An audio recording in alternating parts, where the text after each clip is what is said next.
اللہ کے ولیوں سے محبت رکھنا ہمارا ایمان ہے، ہمارا عقیدہ ہے۔ ان کے طریقوں پر چلنا، جس طریقے پہ اللہ کے اولیاء تھے اسی طریقے کو اپنی زندگی میں گزارنا، یہی تو دین ہے، یہی تو ہمارا دین سکھاتا ہے کہ ان کی پیروی کرنا، ان کو فالو کرنا۔ ان سے کون کیسے نفرت کر سکتا ہے؟ حالانکہ اللہ فرماتا ہے کہ جس نے میرے اولیاء سے، جس نے میرے ولیوں سے بغض رکھا، جس نے میرے ولیوں سے نفرت رکھی، اس کے ساتھ اعلان جنگ کرتا ہوں۔ کیا آپ نفرت اس کو سمجھتے ہیں کہ ہم ان سے مانگ نہیں رہے ہیں، ہم ان کو اپنا مشکل کشا نہیں سمجھتے، ہم ان کو اپنا حاجت روا نہیں سمجھتے؟ یہ نفرت ہے۔ بے شک وہ اللہ کے نیک بندے ہیں، اللہ کے ولی ہیں، ان سے محبت رکھنا یہ ہمارا ایمان ہے۔ یہ کہنا کہ اے اللہ، آپ کو رسول اللہ صلی اللہ علیہ وسلم کا واسطہ، میرے سارے مشکلاتوں کو ختم کر دے، That's not شرک۔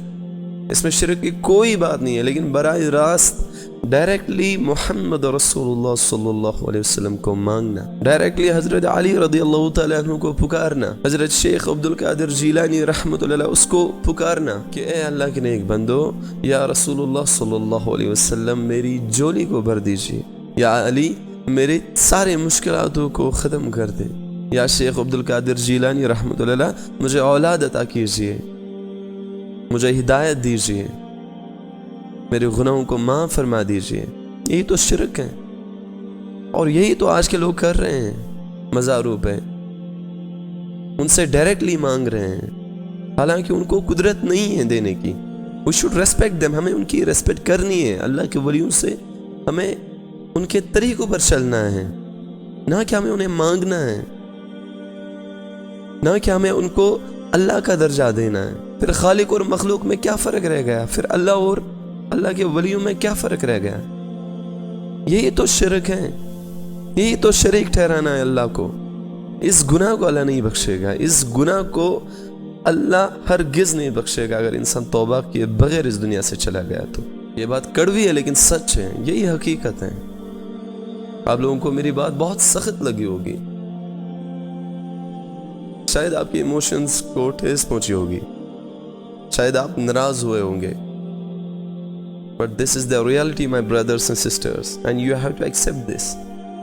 آپ کو ایکسیپٹ کرنی ہوگی، حق کی بات چھپائی نہیں جاتی ہے، حق کی بات بتائی جاتی ہے۔ I'm not here to gain followers، I'm not here to get famous۔ میں یہاں پہ فیمس ہونے کے لیے نہیں آیا ہوں، میں اپنی شہرت بڑھانے کے لیے نہیں آیا ہوں۔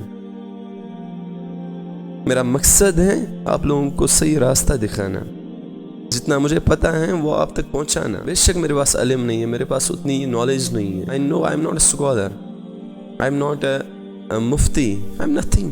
میں کچھ بھی نہیں ہوں، بس ایک طالب علم ہوں جو علم حاصل کر رہے ہیں، جس نے ایک مشن سٹارٹ کیا ہے۔ وہ یہ مشن ہے جس نے اس بات کی ذمہ داری لی ہے کہ تأمرون بالمعروف وتنہون عن المنکر، لوگوں کو برائی سے بچانا، لوگوں کو حق کی بات بتانا، لوگوں کو برائی کے راستے سے چھٹکارا حاصل دینا، اور جو حق کی بات ہے اور جو صحیح راستہ ہے اس پر لانا۔ یہ میرا مشن ہے، یہ میرا پرپز ہے، یہی میرا مقصد ہے۔ اس لیے my brothers and sisters, please for the sake of almighty اللہ کے واسطے ان گناہوں میں مت پڑو، خود علم خود حاصل کرو۔ اللہ کے نبی صلی اللہ علیہ وسلم نے وفات ہونے سے پہلے اپنے اصحاب کو فرمایا کہ میرے صحابوں میں نے دو چیزیں چھوڑ دی یہاں پہ، ایک ہے کتاب اللہ کی کتاب قرآن، اور ہیں نبی صلی اللہ علیہ وسلم کے احادیث۔ اگر آپ ان کو مضبوطی سے تھام لو گے، ان پہ عمل کرو گے، تو آپ کبھی گمراہ نہیں ہو جاؤ گے۔ لاسٹ میں ایک بات بتاؤں گا کہ ایک مرتبہ حضرت موسیٰ علیہ السلام نے اللہ سے سوال کیا کہ اے اللہ، جب ایک نیک بندہ آپ سے دعا کرتا ہے، دعا مانگتا ہے، یا اللہ آپ اسے کیسے جواب دیتے ہو؟ تو اللہ نے فرمایا کہ اے موسیٰ، میں اپنے نیک بندے کو جب وہ مجھے پکارتا ہے تو میں اسے کہتا ہوں لبیک، میرے بندے لبیک۔ پھر موسیٰ علیہ السلام نے فرمایا کہ یا اللہ، جب ایک گناہ گار بندہ آپ کو پکارتا ہے، اپنے گناہ لے کے آتا ہے، تو آپ اسے کیسے جواب دیتے ہیں؟